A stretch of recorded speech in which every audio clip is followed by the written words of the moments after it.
नमस्कार। जनता पॉलिटिक्स में एक बार फिर आप सबका स्वागत है।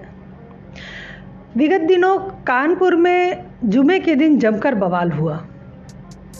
क्या हुआ और कैसे हुआ उससे आप सब भली प्रकार परिचित होंगे।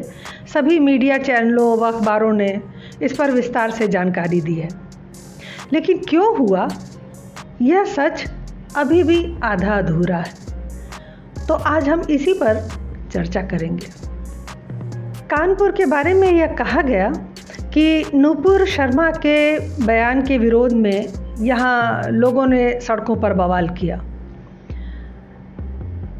सोचने की बात है कि 27 मई को नूपुर शर्मा ने टीवी चैनल पर अपना बोला था और उसके पूरे 7 दिन बाद कानपुर में बवाल हुआ।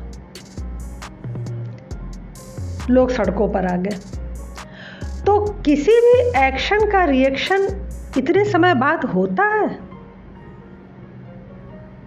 7 दिन लग गए उन्हें समझने में कि क्या हुआ था, क्या बोला गया था, क्या नहीं बोला गया था। फिलहाल जो जांच कमेटी है, जो इंटेलिजेंस है, उनका कहना कुछ और है। जांच में इस बवाल के बारे में एक नया खुलासा किया गया और वो ये है कि कानपुर में स्थित शत्रु संपत्ति जिस पर अवैध कब्जा है लोगों का और उसे सरकार खाली करा रही है, इस वजह से कानपुर में ये सारा बवाल हुआ है। दरअसल कानपुर मुस्लिम लीग का बहुत बड़ा केंद्र था।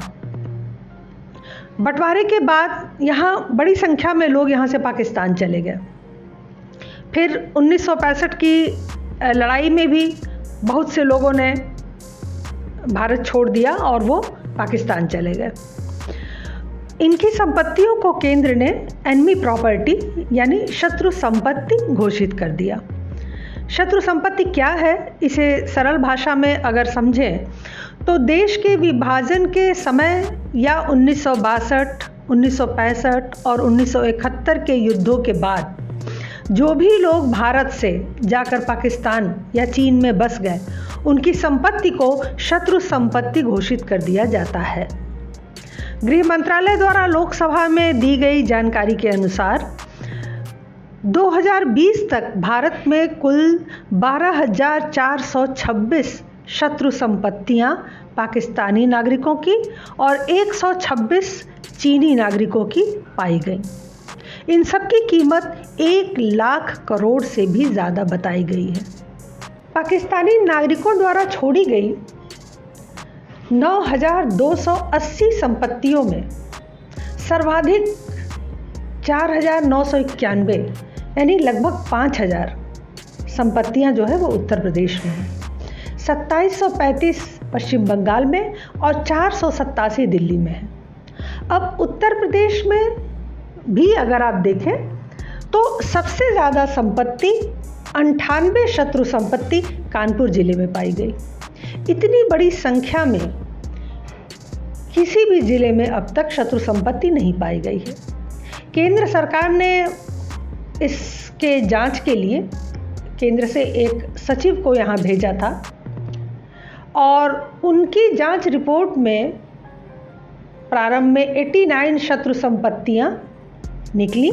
बाद में इनकी संख्या और बढ़ गई। उसके बाद राज्य सरकार इसके पीछे लग गई। भूमाफिया गैंग ने शहर की तमाम ऐसी संपत्तियों पर कब्जा कर रखा है जिनकी कीमत आज अरबों में है।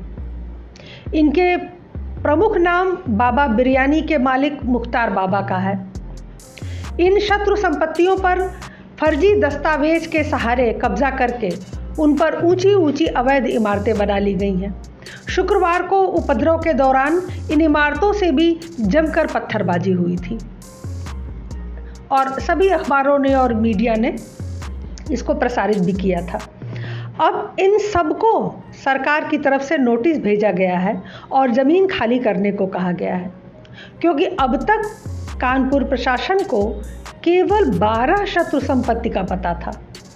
आज तक यानी इस 2018 के पहले केवल 12 शत्रु संपत्तियों का पता था, लेकिन भारत सरकार की जांच के बाद इनकी संख्या लगातार बढ़ती जा रही है। भारत के रक्षा अधिनियम 1962 के तहत ऐसी सभी शत्रु संपत्तियों पर सरकार का कब्जा होता है।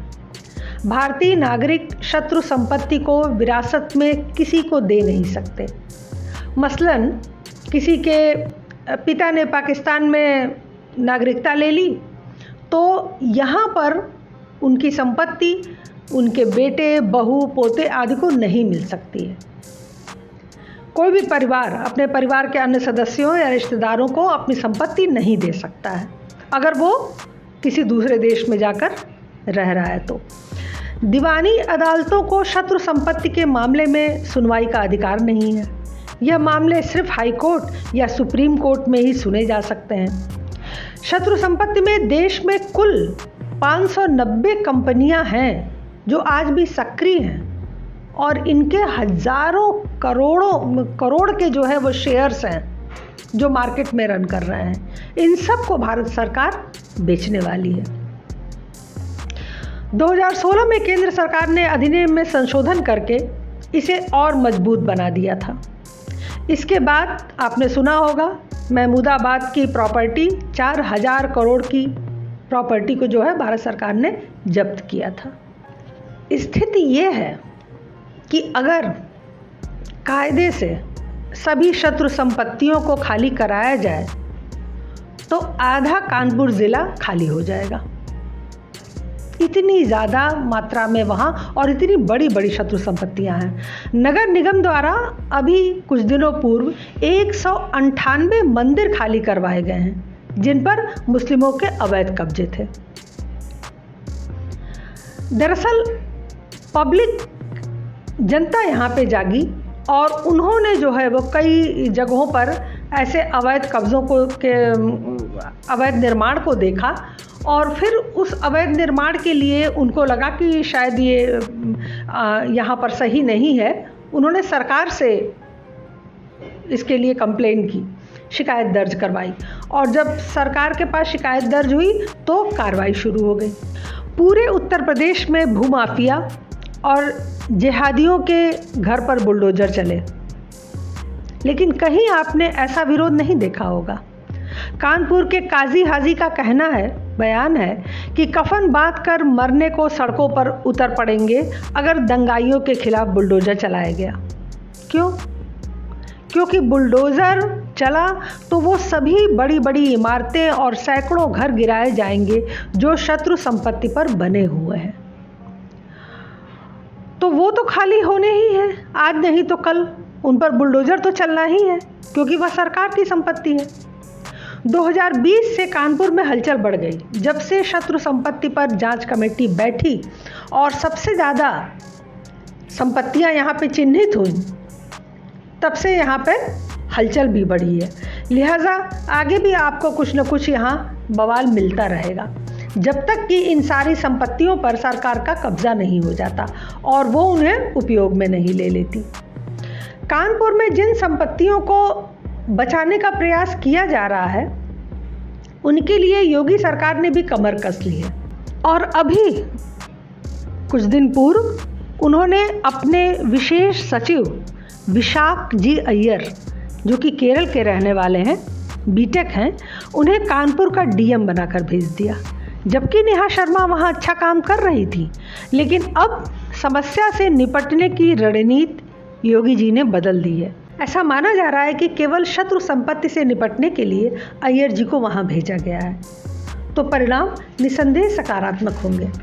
एक्शन वहां अब और तेज होगा और अगर जांच एजेंसियों को इसमें ठोस सबूत मिल जाते हैं जैसी कि उनको शंका है, तो यह एक बड़ा प्रश्न होगा कि आखिर लोग पाकिस्तानी संपत्तियों को बचाने के लिए सरकार के खिलाफ युद्ध क्यों छेड़ रहे हैं।